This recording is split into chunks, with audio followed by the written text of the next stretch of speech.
Mapait lang akong ngumiti sa kanya. Alam ko ang dahilan kung bakit siya masaya. Ito yung araw na may business siya sa ibang bansa.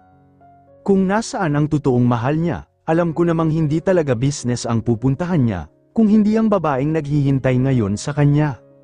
Sa 2 taon na pagsasama namin ng asawa ko, hindi niya pinaramdam sa akin na hindi niya ako minahal. Ramdam ko ang pagmamahal niya ngunit alam kong may kulang, dahil hindi naman ako yung babaeng kailangan niya. 4 na taon niyang hinanap at hinintay ito. 4 na taon na rin siyang umaasa na magkikita pa sila. Kaya 4 na taon na rin akong umaasa na makakalimutan niya ang babaeng kaatiko sa puso niya, pero palagi akong talo sa babaeng yun.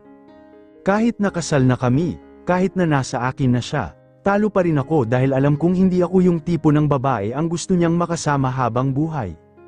Mapakla akong napangiti kung paano ko nalaman na matagal na pala silang may connection sa isa't isa. Mommy, pakikuha naman yung mga documents sa laptop ko, here. Nakangiti niyang ibinigay ang USB sakin, ngumiti naman ako at dali-dali akong umakyat patungo sa kwarto namin at nakita ko yung laptop ng asawa ko na nasa lamesa niya at tila nakalimutan niyang i-off ito. Napakamot na lang ako sa ulo dahil hindi talaga siya marunong magligpit. Habang palapit ako sa lamesa niya, kinakabahan ako sa hindi malaman na dahilan kung saan parang gusto ko na lang umatras. Kalma lang Erlinda, wala kang dapat ikakaba. Pinilig ko na lang yung ulo ko baka kung ano-ano lang iniisip ko. Dumiretso na ako sa lamesa ng asawa ko at hinarap ang laptop niya pero bago yun may isang mensahe mula sa Amerika ang bumungad sa akin. Hindi lang basta-bastang tao ang nagpadala sa kanya ng mensahe. Dahil ang taong tinutukoy ko at yung ikinakaba ko mangyayari na. Mula kay Georgia Minares, napatigil ako sandali at nanginginig kong pinindot ang nilalaman ng mensahe. Napakagat ako sa lobby at napahinga ng malalim bago ko tuluyang buksan ang email. It's been a long time na makita ko muli ang pangalan ng babaeng nag-iwan sa asawa ko.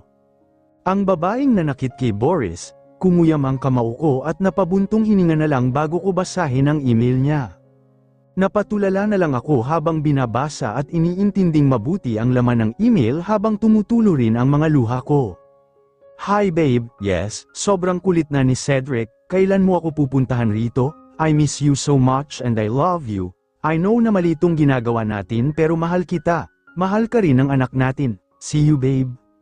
Nanghihina akong napaupo sa kama namin at napasapo na lang ako sa noo ko nang makaramdam ako ng hilo dahil sa mga nabasa ko. Kailan pa Boris, kailan mo pa ako niloloko, kailan pa kayo may connection ng babaeng yun? Napatakip na ako ng tuluyan sa mukha ko dahil sa sakit na nararamdaman ko. Bakit ngayon pa kung kailan unti-unti muna akong minamahal? Bakit ngayon pa kung kailan napahinto ako at naalala ang huling salita ang nagpagunaw ng mundo ko? Ang salitang, mahal ka rin ng anak natin, may anak na sila? Kailan pa ito, kailan pa niya nahanap ang babaeng yun? Hindi ko na alam ang gagawin ko, mahal ko si Boris pero sapat na ba yun para manatili siya sa akin, kung ganang nahanap na niya ang babaeng pinakamamahal niya? Kaya ko bang iwan ang lalaking nagbigay kulay sa buhay ko? Hindi ko alam kung ano ang gagawin ko, ilang araw lang din nakalipas nang malaman ko yun, halos hindi ako makatulog, hindi ko alam kung magiging tama pa ba ang magiging desisyon ko. Nakita ko kung paano naging miserable ang buhay niya. Ako ang saksi sa lahat ng hinagpis niya. Ako ang sumalo ng lahat ng kalungkutan niya, kaya kahit alam kong hindi matibay ang nararamdam niya para sa akin, pinagsisiksikan ko pa rin ang sarili ko para sa kanya, hindi ko siya iniwan sa kabila ng sakit na nararamdaman ko. Hindi ako nawala sa tabi niya kahit alam kong hindi ako yung taong kailangan niya. Tiningnan ko si Boris na nagluluto ng almusal namin, malaking ngiti ang nakapaskil sa mukha niya. At alam ko hindi ako ang dahilan, gagawin ko lahat para makita ko muli ang mga ngiti mo. At gagawin ko lahat para makita ko muli ang saya sa iyong mga mata at labi. Boris, tatandaan mo mahal na mahal kita kahit anong mangyari. Kaya sana maging tama ang desisyon na gagawin ko. Mahal na mahal kita, kahit ang sakit-sakit na, nakatulala lang ako dito sa kwarto namin habang excited na nag-eempake si Boris ng mga damit niya. 1 buwan siyang mawawala, yan ang sinabi niya sa akin, dahil marami siyang conference na pupuntahan, Excited daw siyang ma-close ang deal ng malaking investor ng kumpanya. Pero heto ako na naniniwala sa kanya, dahil alam kong hindi yun ang dahilan niya, dahil nakausap ko na ang secretary ni Boris na tapos na ang deal nila ng investor niya. Hindi ko na alam ang dapat kong gawin, mahal ko si Boris, ayokong maitapon lang ang 2 taong pinagsamahan namin, dahil alam kong hindi ito magugustuhan ng mga magulang ko. Mapait akong napangiti, hindi ko alam kung anong mangyayari kapag natapos ang araw na ito. Han, okay ka lang? Napitlag ako at dali-dali kong pinunasan ang mga luha ko at pilit nang umiti sa kanya. Oo, mamimiss lang siguro kita, napabuntong hininga naman siya at niyakap niya ako.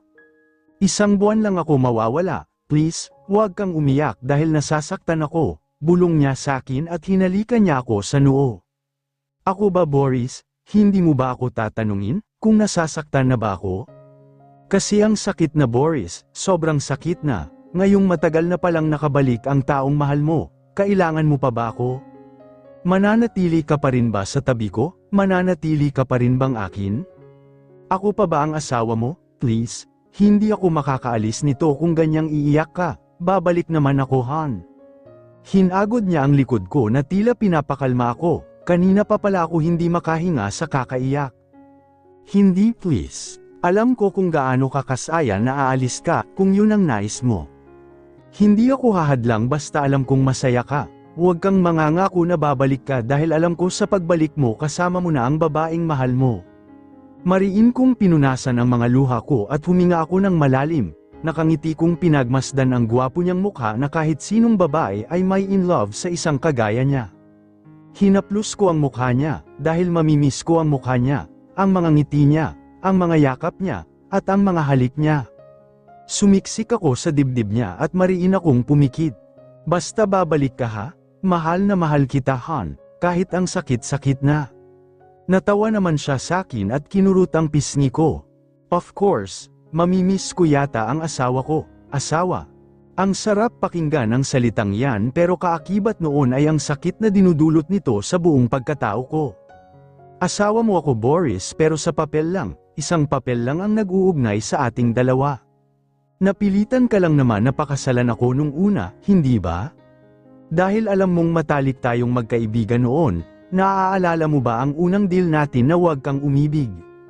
Ang hindi mo alam, matagal na akong may gusto sa'yo, matagal na kitang minamahal, pero hindi ko yun sinabi dahil ayokong masira kayo ni Georgia, at ayokong masira ang pagkakaibigan natin. Pero anong nangyari? Sa bawat araw, buwan, at taon na magkasama tayo, mas lalo akong nahuhulog sa'yo, mas lalo lang kitang minamahal. Kaya nagulat ako na umamin ka sa akin na mahal mo na ako, dahil ako ang nasa tabi mo nung mga panahon na akala mo nag-iisa ka, na akala mo pinagkaitin ka ng panahon. Hindi mo alam na nanatili pa rin ako sa tabi mo kahit sobra-sobra na akong nasasaktan. At mas lalo mong ipinaramdam sa akin na mahal mo ako, kaya kahit sarili ko na ibigay ko sa'yo. Akala ko magiging masaya na ako habang buhay dahil kasama na kita, akala ko rin na okay na pero panandalian lang pala ang lahat. Panandali ang saya, at ito na yung araw ng katapusan ng kaligayahan ko. Dahil nagbalik na siya, nagbalik na ang taong mahal mo. Mag-iingat ka dito okay? Tatawag ako sa'yo and please huwag mong papabayaan ang sarili mo lalo na't wala ako ngayon. I love you Han. Matamis na sambit niya sa akin at hinalikan niya ako sa lobby at sa noo. Babalik ako, okay? Pilit na tumango lang ako sa kanya at mapait na ngumiti. Hihintayin kita, mahal na mahal kita Boris, tatandaan mo yan, thank you for everything, thank you na minahal mo ako. Natigilan ako sa pagsasalita nang makitang kumunat ang noo niya at tila hindi naiintindihan ang mga sinasabi. Umiling ako at ngumiti sa kanya. Ano ka ba? Sinasabi ko lang kung gaano ako ka-thankful na ikaw ang asawa ko. Natatawang saad ko sa kanya at nagliwanag naman ang mukha niya at mukhang makahinga siya ng maluwag. Sige na, mahuhuli ka pa sa flight mo. Nginitian ko siya at hinalikan sa labi. Bago pa ako maiyak, umayos na ako ng tayo at pinilig ang ulo ko para kumalma ako. Mauuna na ako Han, take care and I love you. Huling sambit niya bago siya tumakbo palayo sa akin. Habang nakatanaw lang ako, habang palayo siya, unti-unti namang nadudurog ang puso ko. Unti-unti nang nilalamon ng dilim ang nagsisilbing liwanag ko. Napatakip ako sa bibig habang humahagulgol ng iyak habang nakatanaw ako sa kanya. I'm sorry Boris, promise hindi ko ginusto ang desisyon ko para ito sa ikakatahimik nating lahat. Napaluhod na ako habang humahagulgol pa rin ako sa iyak nang hindi ko na siya muling natanaw pa. Nalalaya naman ako ng driver namin patayo at napahawak ako sa tiyan ko kaya mas lalo akong naiyak. Happy anniversary hon, congrats na rin para sa atin dahil magiging isa ka ng ama, mapait na bulong ko habang nakahawak sa tiyan ko. Baby, nakalayo na ang daddy mo, ang sakit pala, para akong kinukuryente sa sakit, huwag kang mag-alala baby, nandito pa ang mommy, mabubuhay tayo ng magkasama, hindi ka iiwan ni mommy. Pinunasan ko ang mga luha ko at sumakay na ako sa sasakyan at saka ako may tinawagan. Magkita tayo sa ibibigay kong location sa'yo, at pinatay ko na yung tawag. Napasandal na lang ako at napatingin na lang ako sa bintana habang patuloy na tumutulo ang mga luha ko.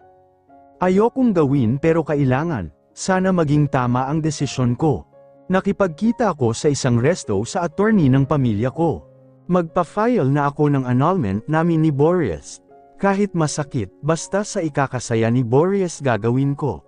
Hindi na ako umaasa na babalik pa siya sa piling ko. Hindi na ako aasa na sa pagbalik niya ay ako pa rin ang hahanapin niya. Napahinga ako ng malalim para pakalmahin ang sarili ko dahil hindi pa man napaprocess, sumisikip na ang dibdib ko dahil sa sakit ng nararamdaman ko. Iiyak ka na naman ba Erlinda? Wala ka nang ginawa kung hindi ang umiyak. Maawa ka naman sa sarili mo at sa batang dinadala mo. Natigilan ako at napahawak ako sa tiyan ko at saka ko hinimas-himas ito.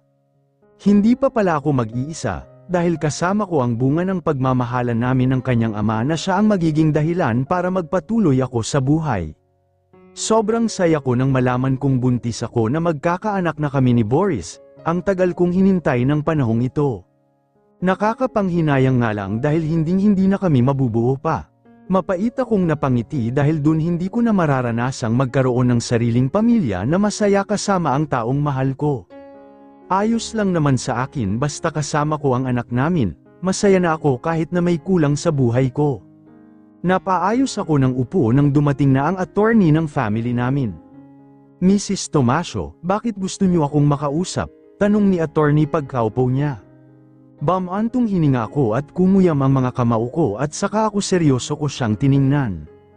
Gusto kong mag-file ng annulment namin ng asawa ko, desididong sambit ko sa kanya. Nagulat naman siya sa sinabi ko halos hindi makapaniwala. Bakit? Wala naman kayong naging problema, hindi ba? Umiling ako sa kanya at napaiwas ng tingin, hindi na niya kailangan pang alamin ang lahat. Basta magpa-file ako ng annulment, ayoko na ng maraming tanong, sabihin mo na lang sa akin ang mga dapat kong gawin, mahinang sambit ko. Narinig ko namang bamantong hininga siya at mukhang hindi pa rin siya makapaniwala sa mga sinabi ko. Sigurado ka na ba sa desisyon mo, Erlinda? Seryosong tanong niya sa akin, napayuko naman ako at natigilan. Sigurado na nga ba ako, bakit parang gusto ko na lang umalis sa harap niya? At magtago sa bahay namin at hihintayin ko na lang ang pagbabalik ng asawa ko. Pero kung hindi ko ito gagawin, hindi magiging masaya at malaya si Boris. Ano ba talaga ang gusto ko, ang maging masaya ang asawa ko o ang manatili siya sa tabi ko? Hindi ko alam, naguguluhan rin ako, mahal ko si Boris at ayoko siyang iwan, pero nasimulan ko na ito at wala nang atrasan, pero paano ako? Ang anak namin, akala mo close ka, huwag kang magpadalos-dalos. Erlinda, sigurado na ako, kusang lumabas yan sa bibig ko. Hindi ko alam kung bakit parang may pumipigil sakin. Fine, here. Inabot niya sa akin ang iilang documents na siyang makakapaghiwalay na saming dalawa ni Borges. Kailangan mo yang pirmahan para maibigay na natin sa attorney ni Mr. Tomasio. Nanginginig naman akong kunin ang folder at binasa ko isa-isa. Habang binabasa ko isa-isa, patuloy rin na dumadaloy ang mga luha ko. Ito na ba ang magiging katapusan para sa aming dalawa? Ito na talaga, game over na ba? Para sa'yo at para na rin sa ikakaligaya mo ito Boris. At nanginginig kong pinirmahan lahat ng nakasaad sa dokumento. Pagkatapos kong pirmahan lahat mariin akong pumikit. Sorry Han, ito lang ang paraan para hindi ka na masaktan at hindi ka na matali sa relasyong hindi naman dapat. Damilat ako at ngumiti kay attorney, pwede bang humiling ako ng pabor sa'yo? Kumunat naman ang noo niya pero kalaunan tumango na lang siya. Pwede bang pagkatapos ng isang buwan tsaka nyo ibigay kay Boris yan? May business siya sa ibang bansa baka maabala natin siya. Nakayukong sambit ko sa kanya. Okay sige kung yan ang nais mo, napangiti naman ako pero may naalala ako. Dali-dali kong kinuha ang papel sa bag ko at ibinigay kay attorney.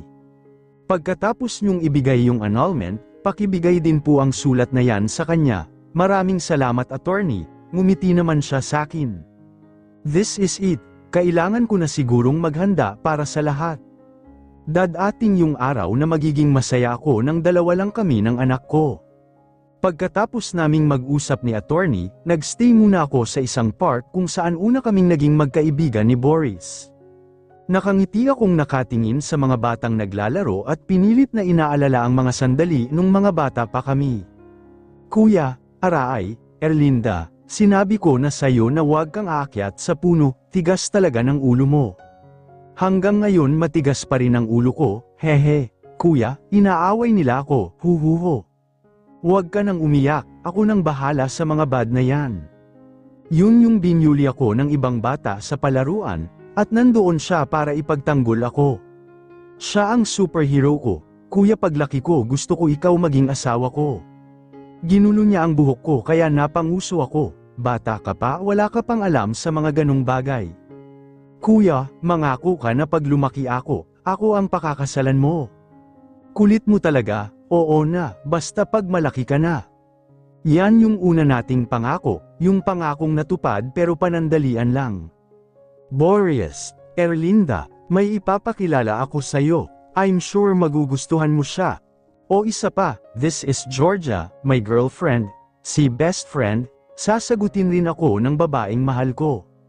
Yan yung araw na nakita kitang masaya na nagkikislapan ang mga mata mo pero yan din ang kauna-unahang nadurag ang puso ko. Balak ko na sanang umamin sa'yo pero huli na pala dahil may iba ka na palang mahal. Walang-wala ako sa kanya, turing sa kanya ng lahat ay isang anghel.